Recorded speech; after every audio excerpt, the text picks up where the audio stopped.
There's the forehead, see? And then, right under here, under the eye, right in here is the cheekbone. See what I'm talking about? Now, what's kind of interesting is if I draw a line from sort of in front of the eye back like this, I can find where the neck is. See? The neck is smaller at the bottom than the top. No matter how much you work at the gym, your neck is going to be smaller at the bottom than the top. This goes straight in and back, and then here is the sternocleidomastoid. I just like saying that name. Here is the ear. A little bit more towards the center. It's probably a little too far towards the back. I'd put it more towards the center. Okay? And then here, temple. Okay? You see what I'm talking about? Now I'm sort of drawing from the side a little bit, so there may be minor distortions because I'm drawing from the side. So here, see, same thing. Okay? And when you're drawing a nose, again, we do this. We go here, here. For those of you who are interested in this, here, here, center line. This is my version of the Russian head stolen from the Russians. Goes like this. So, bring it forward, cheekbone, bring it down, muzzle below the face, find the chin, bring it up. Boom, boom, boom, cheekbone, muzzle, node underneath. This node underneath the, it's really attractive node. We all have it. Isn't that attractive? Yeah, down here. Okay? I'll do anything to teach. How's that? Okay, so, and then the column is going up the center like this, you see? Then it comes up here to the top. This goes to the back like this. This is the temple ridge. Now, tear duct's in here. The nose is here. You know, I decide where I want the nose to insert.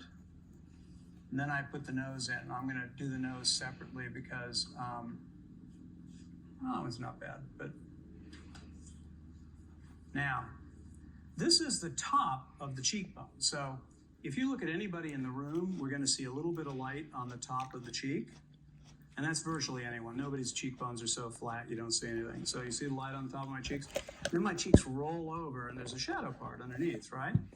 So I'm going to get a piece of blue chalk to help me with this.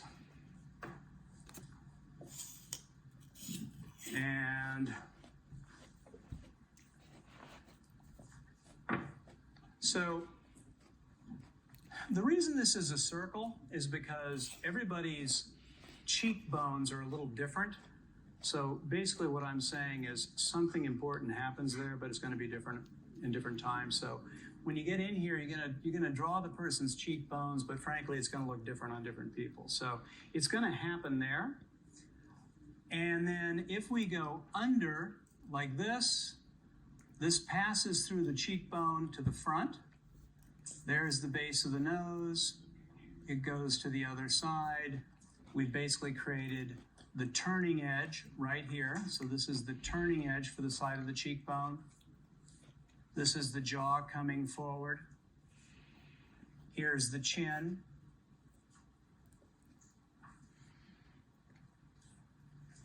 And then when we get in here, this is where the, here, let me do it this way. Here, we're just going to do it this way.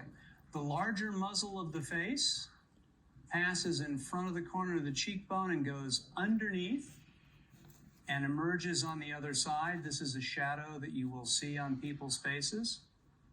And then the smaller muzzle of the face passes from the bottom third of the nose underneath the pillar of the mouth like this and goes up the other side. So these muzzles here, you'll see on everybody's face. I mean, it's basically, you see it on me. When you're young, it's a little less obvious because young people have more fat pads in their faces. They're sort of skinny everywhere else, but you're all still a little bit like this in the face. And then, life slowly microwaves you, and you end up getting these sort of shadow things here, which is actually the muzzle coming from underneath my eye, going all the way underneath my jaw and coming out the other side. Then there's one that's going from my nose all the way around. It's probably all purple now, right? Going all the way around, okay? So there's that, and then sometimes you're gonna see a little bit of a ball or what looks like a ball up in here. It's actually thick bone in the front. Among the things that we should be aware of is that men tend to have more substantial foreheads than women do. Men are really much more heavily built on top. So there's thicker foreheads, just thicker bones, the whole thing, okay? With the nose, here is this is coming in, this is coming in, there's the mouth, we'll just bring it down. There's the nose, here's the center line. I'm going to draw a line out from the center line like this, and I'm going to draw here, and then I connect the sides. You see that? Okay, so here, draw across, out, okay? Then here and here, connect the sides. That's the base of the nose. If I want, I can pull the base of the nose down. I can shape the nose. I'm making the nose a little bit angular just because it's easier to see, okay? Then I have to decide, where does the nose insert? Sides. That's the base of the nose. Here and here, connect the sides. That's the base of the nose. If I want, I can pull the base of the nose down. I can shape the nose. I'm making the nose a little bit angular just because it's easier to see, okay? Then I have to decide, where does the nose insert? In other words, how much of the forehead is rolling over before we get to the nose? And that'll have to do with how deep set a person's eyes are. And then the nose comes out and attaches on both sides, you see? Now the nose breaks into equal thirds, and it's going to go like this. This is where the end of the bone is. In here is where we're going to find cartilage. And the tip of the nose is where we find the ball joint of the nose and the nostrils. So if I come in here like this, this is where I start finding these shapes, okay? Right, at the tip of the nose, all right? So not everybody has that shape. In fact, in cartoons, there's a really great way of drawing the nose. You go like this. If you have a round nose, you go like this. This comes down from the eye, and you have a round nostril here and a round nostril here, and you just go like that. Also, you put in a line there, which is top and bottom. If you're like Honey Lemon from Big Hero 6, and you're very angular, her nose is like this, and everything is angular on her nose. So she's got a sharp nose, here's a round nose. Lilo from Lilo and Stitch, her nose was this. Okay? So then here, you come up in here, this is where you're going to get the supercilious coming in. And again, this starts getting into pretty serious anatomy. But you see how this head works? And let me show you something. I start here. 1, 2, 3, 4, 5, 6, 7, 8, 9, 10. Okay. These are 10 points which go to bony masses on the head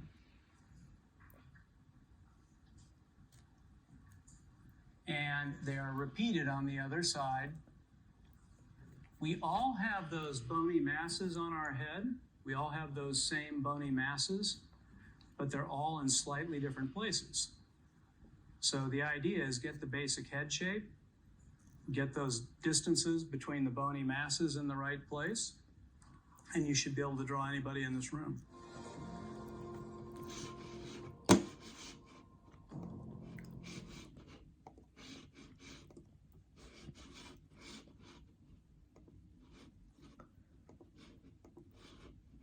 We have a book on Russian drawing that breaks down all.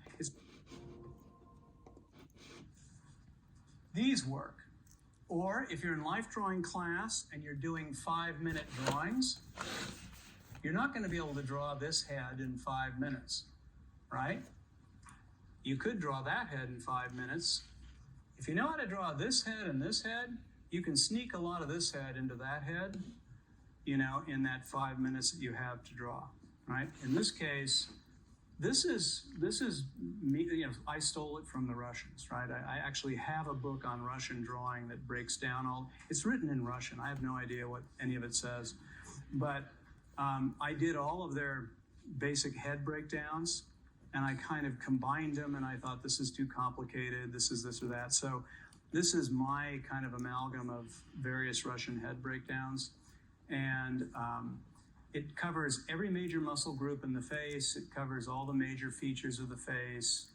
And again, it's not something I did. It's something, you know, that I shamelessly, you know, took from the Russians, and I don't apologize. Okay, so when you're looking at the head going up, and I'm gonna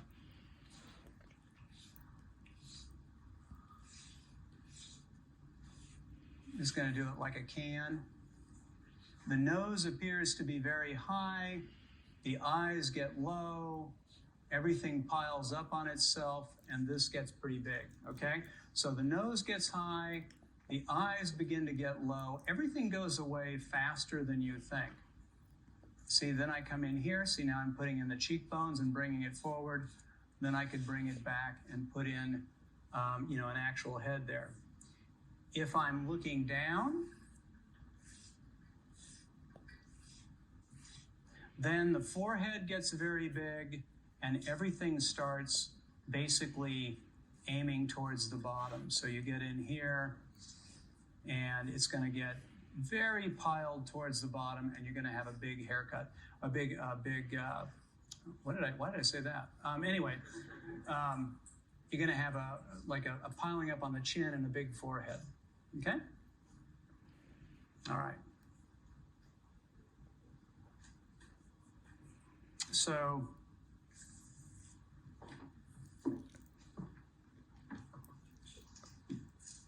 if we're drawing lips, here's the column. Here's the center line. And here's the base of the nose. It's coming out. The lips come out, in, out, and you know, in this case I'll make them come in, but I want to hasten to add that lips are more varied than you see in the drawing books. Okay, so this goes like this, and remember the lips change direction when they leave the column. So they go like this. There's a little bulge here on most people. This goes like this, changes direction, little bulge, and then right down here is the bottom lip, okay? And then here, this is one of those nodes that I was telling you about right here, and this goes up here, you see? And that is this section right in here, blown up large right in here. And there are the nostrils. Okay. I did some legs, let me do some arms for you. When I draw the arm coming out, I tend to draw the top arm straight, bumps out here, and I keep this straight here, but it's for design purposes. Actually, the top and the bottom, this would come out straight technically. This is going to come out straight like this. This comes in at an angle. This comes in at a slightly less angle, except that this is such a good design tool that I basically use it. So this is correct. I choose incorrect. Okay? All right. I'm the artist. I get to do that if I want. Okay, so the deltoid is here. Goes like this.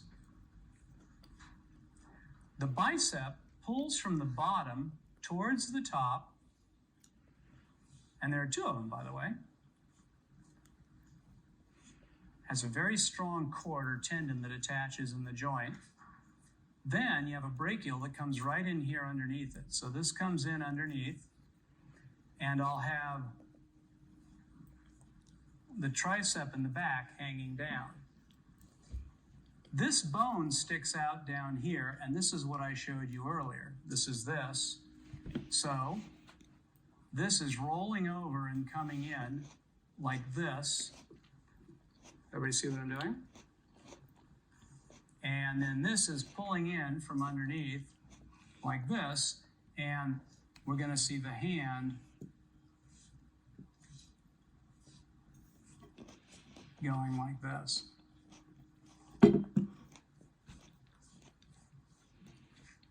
Okay? All right, so to blow it up, so it's pretty clear. Deltoid, bicep, pulling from the inside, and from this position, from most positions, the deltoid rarely leaves this rectangle. The tricep is under here, and there's another muscle in here, it's a brachial, that comes in under here like this.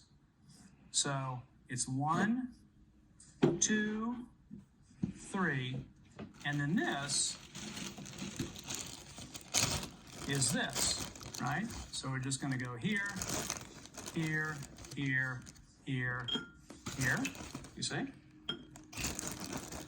Then we allow a space, and we put in the hand.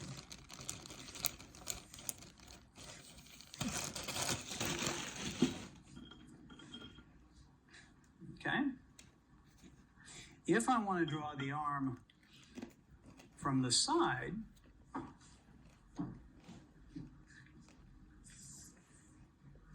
I'm going to go here to here.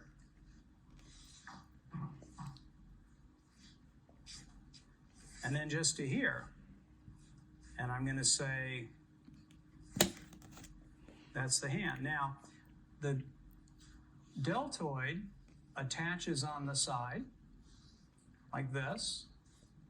And there's a curve, because there's a curve in the bone here. And this follows that curve in the bone right in here. Okay?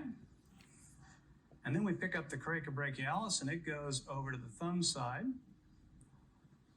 like this. Then the deltoid is in the back. See? It comes in.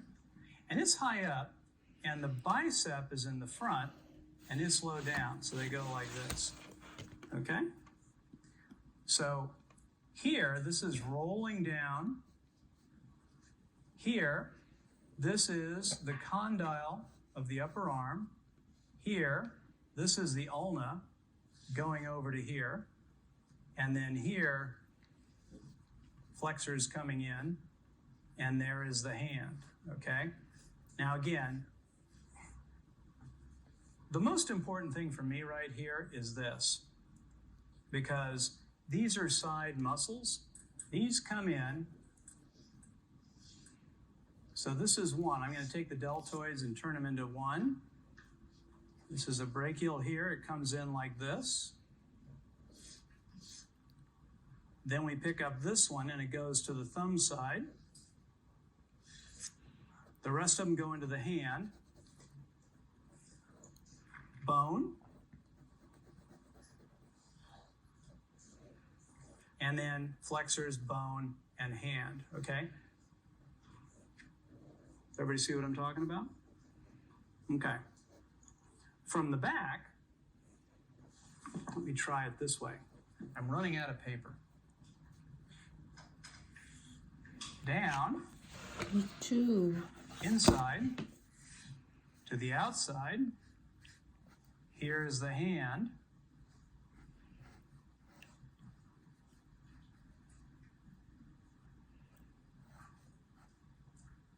Yep. I've confessed this on Instagram, but I am guilty of frequently putting the thumb on the wrong side. So,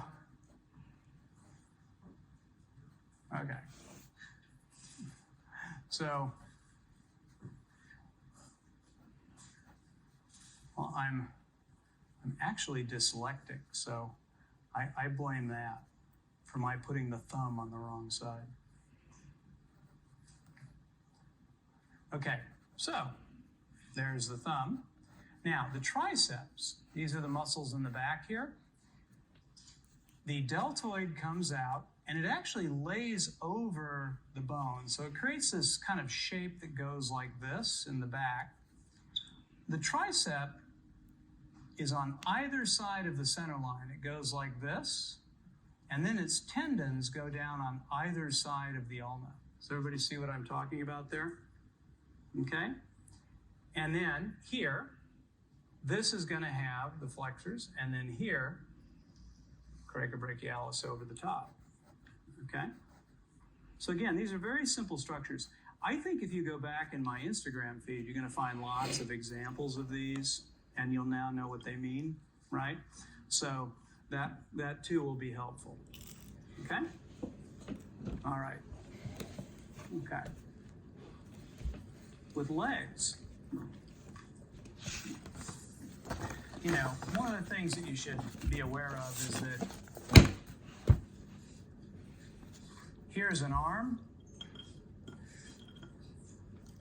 and again, it's pretty easy to make them work, see? Here's a leg. So the arm and the leg are very, very similar. They're very, very similar. They both have a hinge joint. So here's a hinge joint. Here's the ulna, right? This one here has a hinge joint right here. Femur, right here. It's, you know, it's a little stronger because the leg is built for strength, but this is like this, and then everything attaches. But what I want you to see is that basically it's the same thing, okay? So if I show, you know, how do I want to do it? Okay, if I'm going to show, here's the rear end, here's the leg, here's the knee, bring it forward. Okay? Deltoid. First head, medial head, rear head. Rear end. Tensor fascia, gluteus medius, gluteus maximus. Okay? You see what I mean? No. Then, brachial coming down the outside. Here, vastus lateralis coming down the outside. Here, tricep in the back. Here, tricep in the front. See? What? Here, bicep in the front. Here, bicep in the back. So essentially, the leg is the arm installed backwards. Okay? With modifications for strength, which is really how evolution works. Okay? And then we get in here. Here is the joint. Here, the bones have moved forward like this. Okay? Here is the patella. And so all of this is happening on the front. It's a little bumpy, but I want to make sure people in the back row can see it. This comes in, and here we get to the foot, which is 1 to 3. Okay? So here, these are the side muscles of the arm. These here are the side muscles of the leg, right? Right in here. So, something else I was going to tell you. Here are the bones.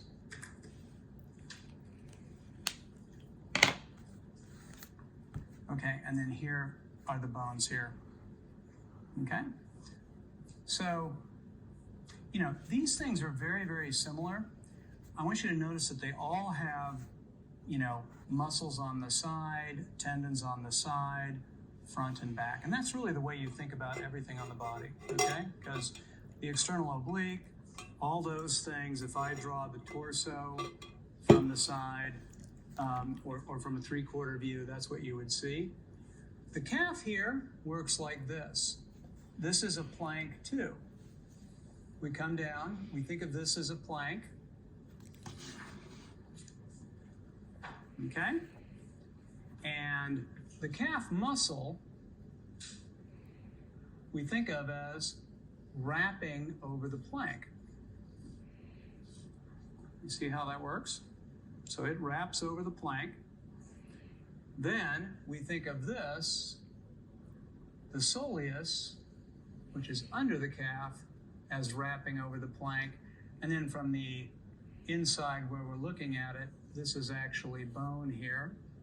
And we would come down, and this would be where essentially the foot is. Okay, so this stuff here rolls over the form like this. It rolls over the form in a semicircular fashion. On the inside of the leg, or on the outside rather, if you have it from the side, it comes down like this.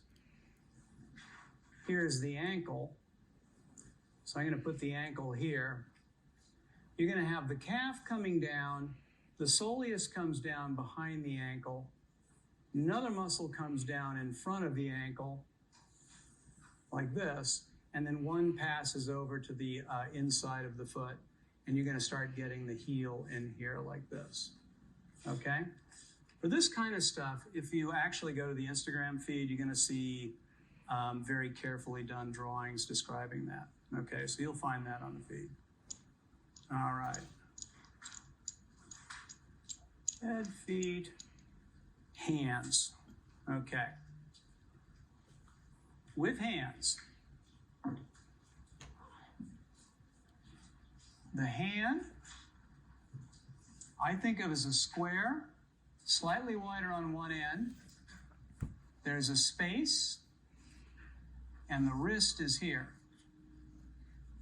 The thumb starts at the same time as the other fingers, and it's a little triangle off to the side, okay? The next thing I do, here's my hand.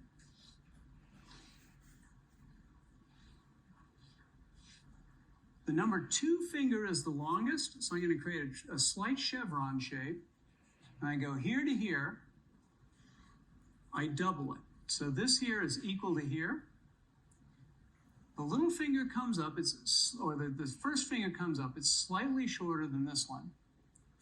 The one next to it is a little longer than the number 1, and it comes down like this. These 2 little fingers here don't really matter. I mean, they do, but they don't. I mean, remember which one's the longest? Number 2.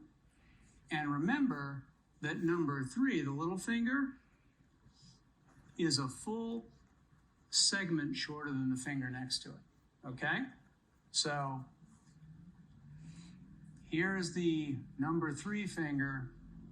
The little finger literally only goes to there, and there's an entire segment missing. The other thing is the thumb only goes to the first joint on the first finger. So the thumb is in here, and it only goes to there. Okay? So if you get that, you're going to get those right. And when you draw these fingers, it's a good idea to group them. So like I might have a finger that goes like this.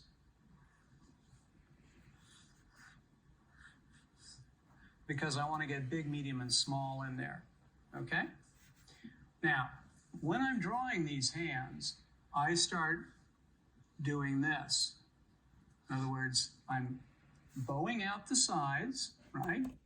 Now, when I'm drawing these hands, I start doing this. In other words, I'm bowing out the sides, right? So I'm using arcs. I'm coming in here, I'm putting in 1, 2, 3, okay? So 1, 2, 3, there's the thumb, and this gives me the inside of the hand. The outside of the hand, I do this, I bring it in, and the thumb still stays out because basically there's a plane change that occurs here.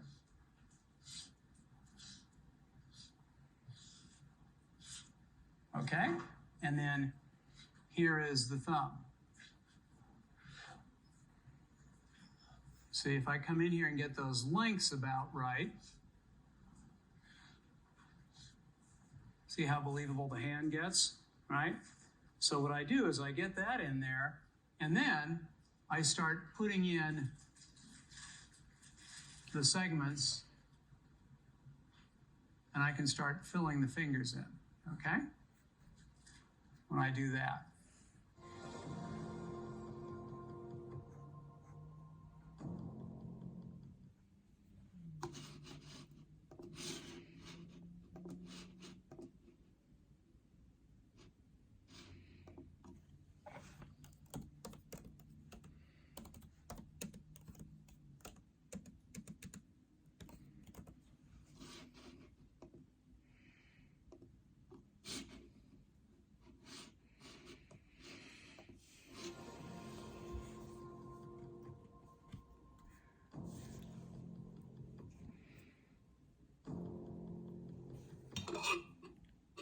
Actually, I was in the faculty lounge, and I saw a triangular torn piece of paper lying on the ground. It was about this big. And on it, I saw this. And I don't know who did it. Okay? And I thought, genius. Okay? I don't know what the person intended, but it was the solution for drawing the thumb simply. And it's basically, that's what I got from it. Because, you know, for better or worse, it turned into that, you see? All right? So to draw the thumb, you basically come in here, come in, there's a joint here, there's a joint here, it rolls under a little bit, and there you go, you got the thumb. From the front, here is the hand. The number 2 is the thickest part of the palm, and the thumb is at a 45-degree angle. So no matter what you're doing with the hand, the thumb is going to be at a 45-degree angle. And when you're drawing fingers, the fingers are, here is basically 100% of its own length. Here's 2/3. Here's 2/3. Okay, so 100% of its own length, 2/3, and then this is 100% of its own length, and then this is 2/3, okay? And if I draw the finger from the side, each one of these is a joint, So these are all different lengths. If I come in here, the actual fold goes like this. And these are all the same length. It's really weird, but it's true. Okay? Everybody see it's a little bit chunky, but you see what I'm talking about? Explain the 2/3 100% thing. Yeah, the top part here is 100% of its own length. This is 2/3 of this, and then we repeat it all the way down. And in fact, it goes all the way down to the nail. The nail is 2/3.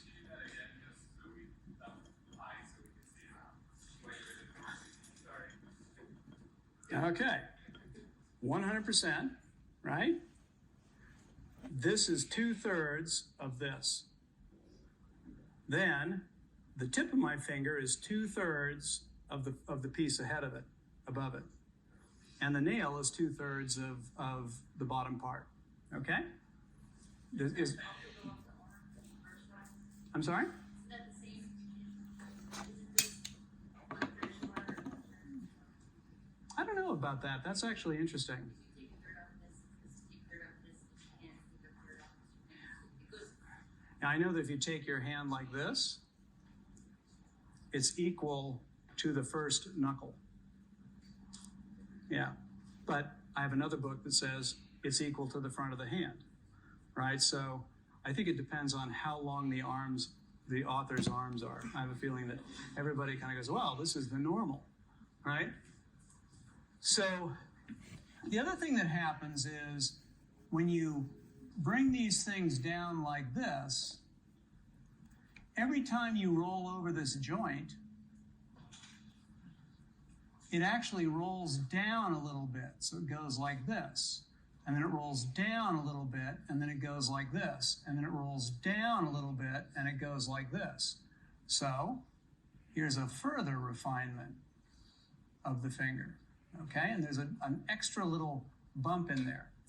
My favorite way of doing it is to say here to here, then you draw a ball, then you go here to here, then you draw a ball, then you go here to here. To here, then you draw a ball, then you go here to here, then you draw a ball, then you go here to here. See how that works? So I go here to here, here to here. See? I go here to here to here. Somebody playing the piano. See what I mean? And what happens is I'm almost 2/3 of the way to getting the folds in the knuckle taken care of there.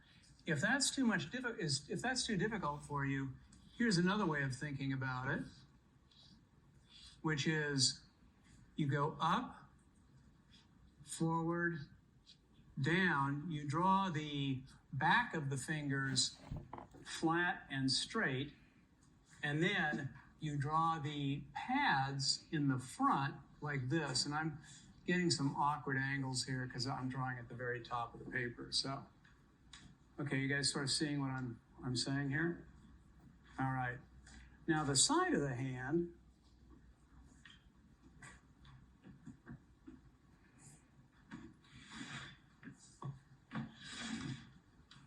all right.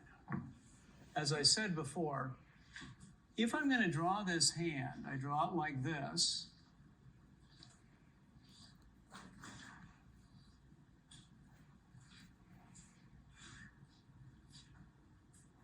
Okay.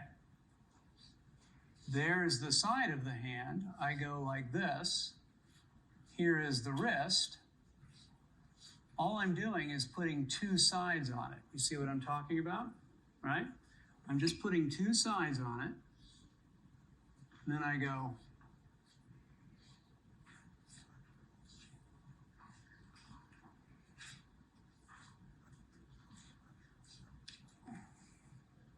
Okay, so basically I'm creating this wedge shape here. I'm going like this.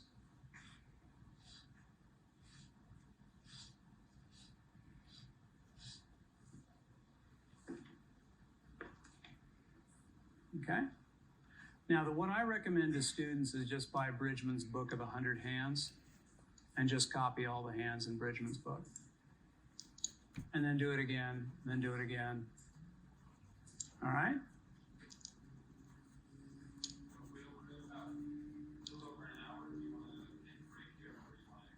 I was just thinking that I want to do the back of the leg.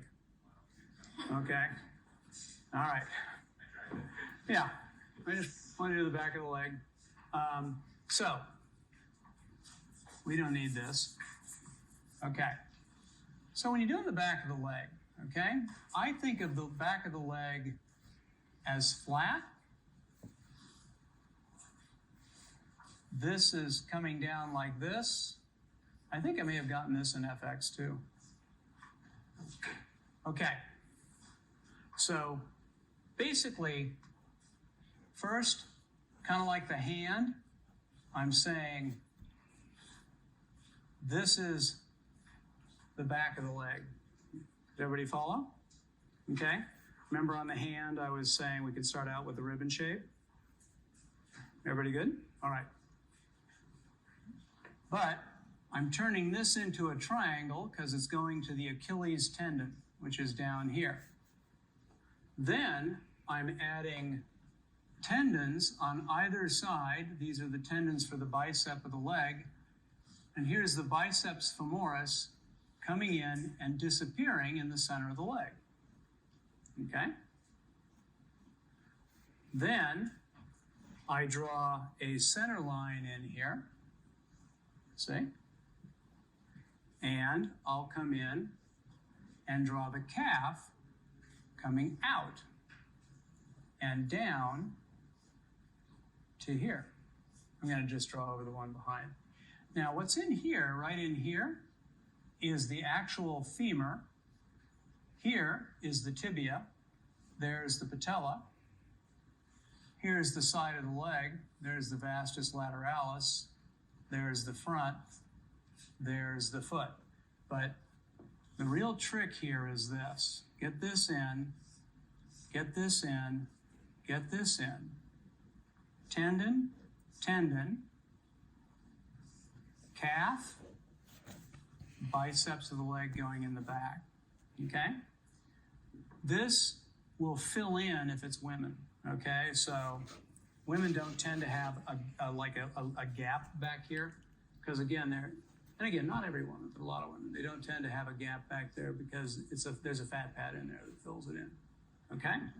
And when you come in here, again, here to here to here. This is coming out. This appears to disappear, but really it's splitting in both directions and turning into tendon on both sides. The calf is emerging out from between the tendons, comes in like this. This is that plank going to the front of the leg. And then here is the foot coming in from the back. Okay?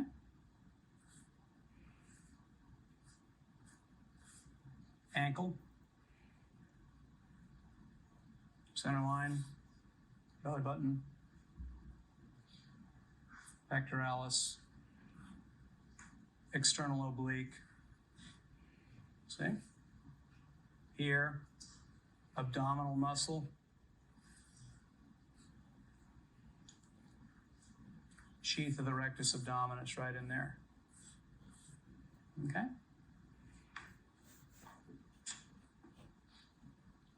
So on heads,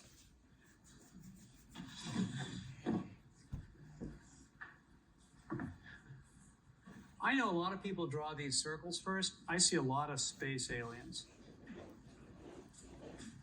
I recommend that you think about head shape. And we like to think of ourselves as completely unique. But, you know, we're really a bunch of mix and match parts. So for myself, you know, I'm sort of like, I have roughly, you know, English, French, Caucasian head shape number 7, right? And then I have, you know, English, French, Caucasian eye shapes number 9. I am somewhat eyebrow challenged. You know, the only unusual thing about me really is the cleft chin, right? So we are really a bunch of mix and match parts. So one of the tricks to getting a likeness is to basically recognize that you're seeing different shapes, and one of the most important things to get is the head shape. So here's like every male character in Mulan had a head shape like this, right? Bad guys tend to have heads shaped like this, right? This is a head shape. Grandmothers, you know, young women have head shapes like this. If you want the young woman to have a little more edge, you might give her a sharp chin, okay? And there's the ingenue head, which is the much maligned Disney ingenue head, which in fact does look like a baby. But it is this. It's basically this shape. Yeah, that's not a good one. I'm going to come in here and go this shape. And you put a nose here. And the ingenue has huge eyes. Okay? And skinny neck, maybe big ears, right? The reason that the ingenue has a huge forehead is because her main job is to be surprised all the time, right? And so she spends all her time going like this, right? Okay? You know, if you have male hero, his main job is looking serious and frowning all the time. More effective if I had eyebrows, but, you know. So he has a big jaw, and they cut off about half of his brain at the top. He doesn't need it. He's got a big, thick jaw. So characters tend to be designed so that they can express the emotions which they need to express in the film. And one reason why their heads are designed around the emotions they need to express is because they tend to overexpress, right? Because, you know, one thing that people tend to forget is animations by and large are for little kids who don't actually know how to watch a movie. So, you know, they tend to overact a great deal, you know, to get the kids to watch the theater. And if you want to understand how, you know, animators think, go see a matinee on a Saturday, right? Go there about 11 o'clock and see little kids going to their, you know, half of them are facing the back of the theater, right? You know, 10 of them are running around underneath the screen. They don't know how to watch a movie, right? They watched it at home. You do everything while you're watching TV. So the broad characters are intended to, you know, get them to look at the screen.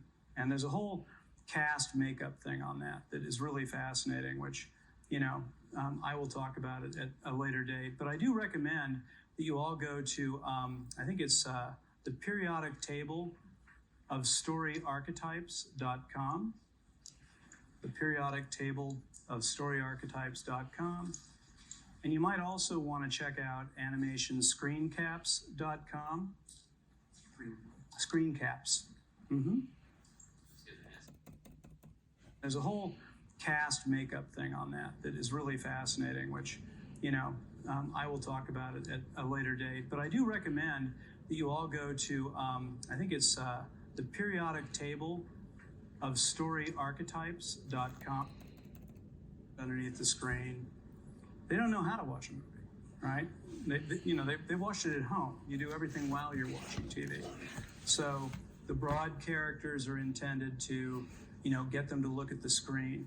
And there's a whole cast makeup thing on that is really fascinating, which, you know, I will talk about it at a later date. But I do recommend that you all go to, I think it's the periodic table of storyarchetypes.com, the periodic table of storyarchetypes.com. And you might also want to check out animationscreencaps.com. Screencaps. Mm-hmm. The 300 head assignment? Okay, I'll tell you about some of the assignments I give. The 300 head assignment, some of the assignments I give. The 300 head assignment, I give assignments like for midterms. That's a midterm assignment, so they have 7 weeks. So I give midterm assignments to people so that I can make them do a lot of work and I don't have to supervise. The 300 head assignment, I give assignments like for midterms. That's a midterm assignment, so they have 7 weeks. So I give midterm assignments to people so that I can make them do a lot of work and I don't have to supervise, right? Don't tell anybody. And so I give them a number. They basically have to do, 90s to 60s movies. I give them a list of movies to do. 90s to 60s movies. I give them a list of movies to do. The reason is because they're all hand-drawn, and I want them to translate from hand drawing to hand drawing. Okay, so movies to do. The reason is because they're all hand improvised, right? Don't tell anybody. And so I give them a number. They basically have to do, 90s to 60s movies. I give them a list of movies to do. The reason is because they're all hand drawn, and I want them to translate. The reason is because they're all hand drawn. I want them to translate from hand drawing to hand drawing, okay?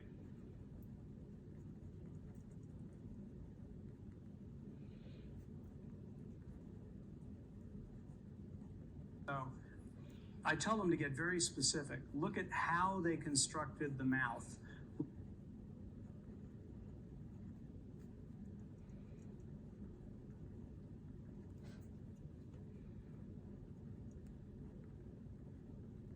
How they constructed the nose.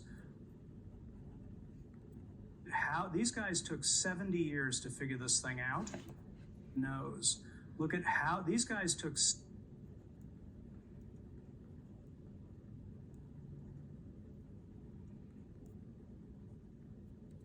years to figure this thing out. Nose. Look at how these guys took 70 years to figure this thing out.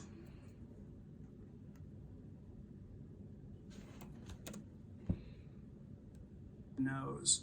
Look at how these guys took 70 years to figure this thing out.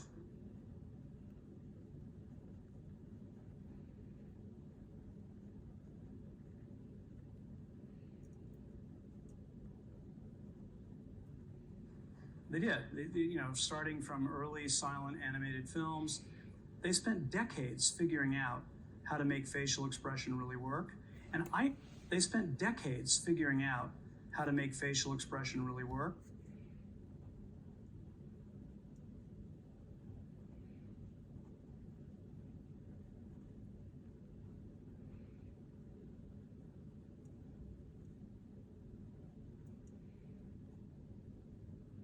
And I honestly don't think there's anyone in history who's been better at it, right? So you go to Animation Screen Caps, pick your movie, and you'll figure out, literally.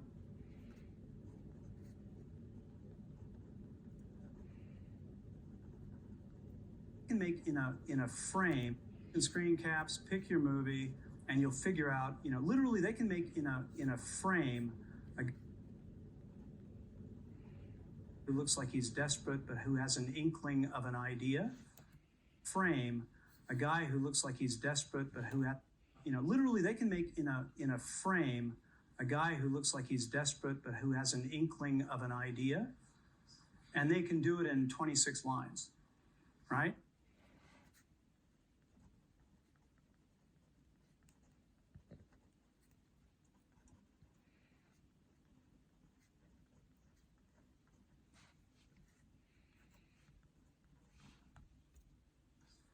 They can do it and so any line you see needs to be there.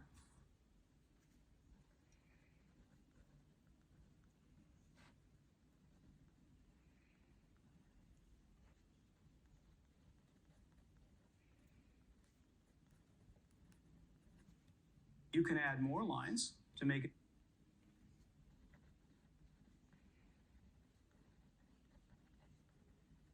realistic, make it a more realistic looking head. But you probably don't need any less. You probably don't need any fewer lines because they had to do 24 frames a second. So they cut out every line they could, but they wouldn't sacrifice expression for it. So it's a really great resource to learn how to make expressions work, because when you look at this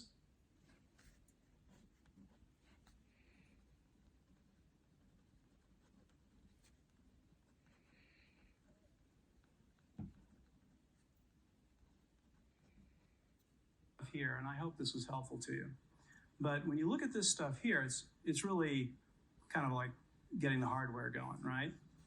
But if I'm teaching a class, or if you're doing a picture about a guy teaching a class, I need you need to express that I'm the teacher and that you're the students. Okay, so I'm standing up here, the camera's over there, and how do we know I'm the teacher? Well, I'm standing in front of the blackboard, I'm the guy covered with chalk, but I might also have an expression of giving like this, right?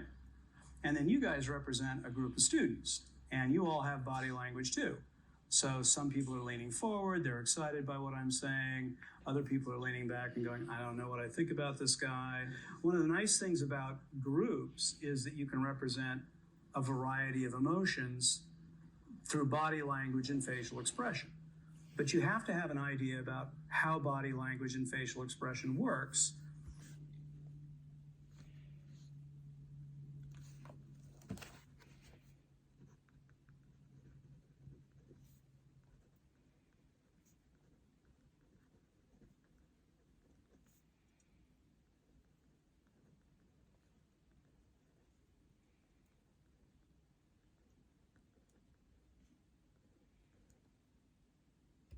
Which is why a lot of people who work in animation are obsessed with sitting in coffee houses and drawing people.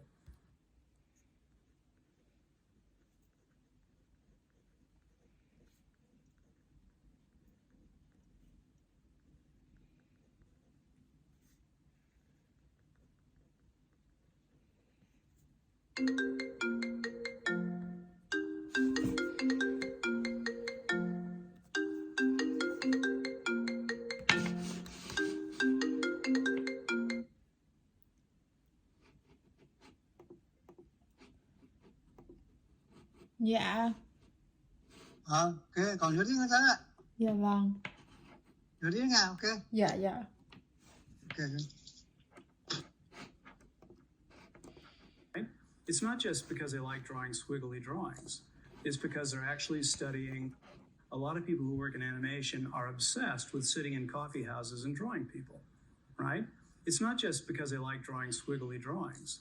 It's because they're actually studying body language, right? And, you know, they tell each other stories about the people sitting there. You know, I used to tell my wife coffee houses and drawing people, right? It's not just because they like drawing squiggly drawings. It's because they're actually studying body language, right? And, you know, they tell each other stories about the people sitting there. You know, I used to tell my wife just horrible stories about people sitting at the table at dinner next to us. You know, I'd spin some horrid tale of murder and mystery, and, you know, some poor guy having dinner with his daughter, right? And, you know, just to practice. I mean, I was basically just practicing on her, right? And so, you know, when I have an expression on my face where I'm looking at say, you, right? If I'm going like this, and I'm dressed the way I am, and I have this behind me, it means one thing. But if I'm in the exact same position, and I'm wearing a tie, and we see that it's a police department, it means an entirely different thing, right?